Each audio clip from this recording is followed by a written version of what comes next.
بسم اللہ الرحمن الرحیم۔ اللہ پر بھروسہ رکھنے والی ایک غریب عورت کی خوبصورت کہانی۔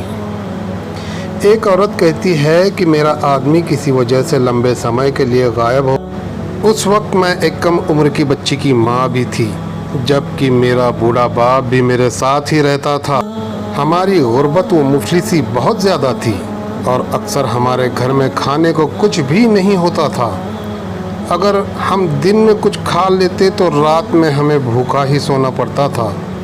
صبر کے ساتھ ہم لوگ ہر حال میں اللہ کا شکر ادا کرتے تھے۔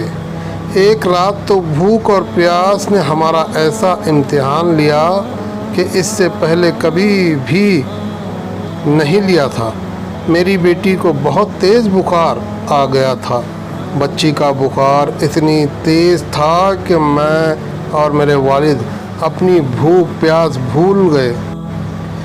ایسی بے بسی اور لاچاری اس سے پہلے کبھی بھی نہیں دیکھی تھی۔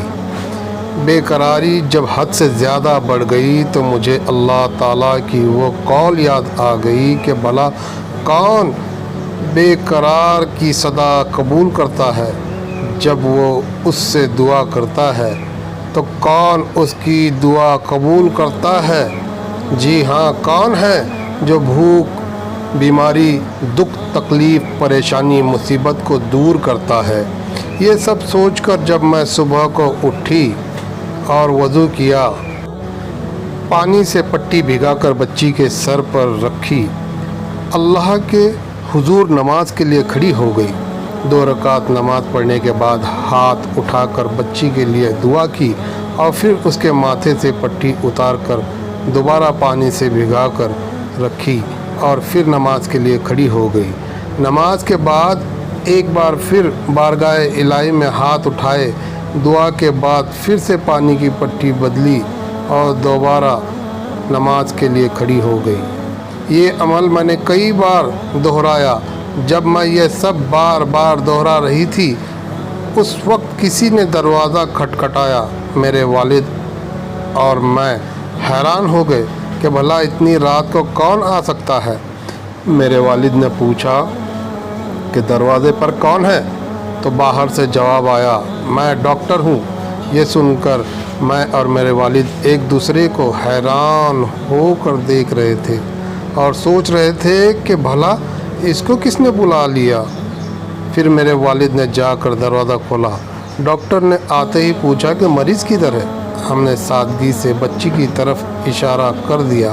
ڈاکٹر نے بچی کو چیک کیا، پھر کاغذ پر دوا لکھ کر میرے ہاتھ میں رکھتے ہوئے بولا، لائیے میری فیس لائیے، میں اب چلتا ہوں۔ میں نے دھیرے سے ڈاکٹر سے کہا کہ ڈاکٹر صاحب، میرے پاس آپ کو دینے کے لیے پیسے نہیں ہیں، بلکہ ہمارے گھر میں تو کئی دن سے کھانا بھی نہیں ہے۔ میرا یہ جواب سنتے ہی ڈاکٹر غصے سے بولا کہ اگر تمہارے پاس مجھے دینے کے لیے پیسے نہیں ہیں تو مجھے آدھی رات کو فون کر کے کیوں بلایا؟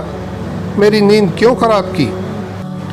تم لوگوں نے ڈاکٹر کے منہ سے ٹیلی فون کی بات سن کر مجھے لگا کہ ڈاکٹر شاید غلطی سے ہمارے گھر میں آ گیا ہے۔ میں نے ہمت کر کے ڈاکٹر کو جواب دیا کہ ڈاکٹر صاحب، ہم نے آپ کو فون کر کے نہیں بلایا ہے، بلکہ ہمارے پاس تو ٹیلی فون ہی نہیں ہے۔ یہ سن کر ڈاکٹر نے مجھ سے پوچھا کہ اچھا، کیا یہ منصور کا گھر نہیں ہے؟ تو میں نے جواب دیا، نہیں ڈاکٹر صاحب، منصور کا گھر تو ہمارے برابر میں ہے۔ یہ سن کر ڈاکٹر تھوڑا خاموش ہوا، پھر ہمارے گھر سے نکل کر ہمارے پڑوسی کے گھر چلا گیا اور ہم شرمندگی سے خاموش بیٹھے رہے۔ تھوڑی دیر ہی گزری تھی کہ وہ ڈاکٹر ایک بار پھر ہمارے گھر میں آ گیا۔ آنکھوں سے آنسو اور دھیمی آواز میں بولا کہ اللہ کی قسم، میں تمہارے گھر سے اس وقت تک واپس نہیں جاؤں گا جب تک تمہارا پورا قصہ نہ سن لوں۔ تو میں نے اس ڈاکٹر کو اپنا پورا قصہ سنا ڈالا کہ کس طرح میں بچی کے سر پر پانی کی پٹیاں رکھ رہی تھی اور اللہ سے دعا مانگ رہی تھی۔ ڈاکٹر جلدی سے اٹھا اور باہر چلا گیا اور ہمارے لیے رات کا کھانا، بچی کی دوائیں اور کچھ گھر کی ضرورتوں کا سامان لے کر آ گیا، اور اس نے ہمیں یہ کہا کہ اس کی طرف سے ہمیں ہر مہینے کچھ پیسے اس کو اس وقت تک ملتے رہیں گے جب تک اللہ تعالیٰ چاہے گا۔ سبق: جی ہاں، یہ اللہ پر بھروسے کی کہانی ہے۔ میرے دوستو، چاہے کیسی بھی حالت ہو، ہمیں اللہ پر بھروسہ رکھنا چاہیے۔ یقیناً جو لوگ اللہ پر بھروسہ رکھتے ہیں، اللہ پاک ان کی مدد ضرور کرتا ہے۔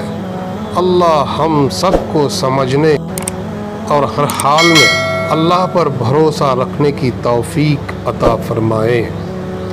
آمین۔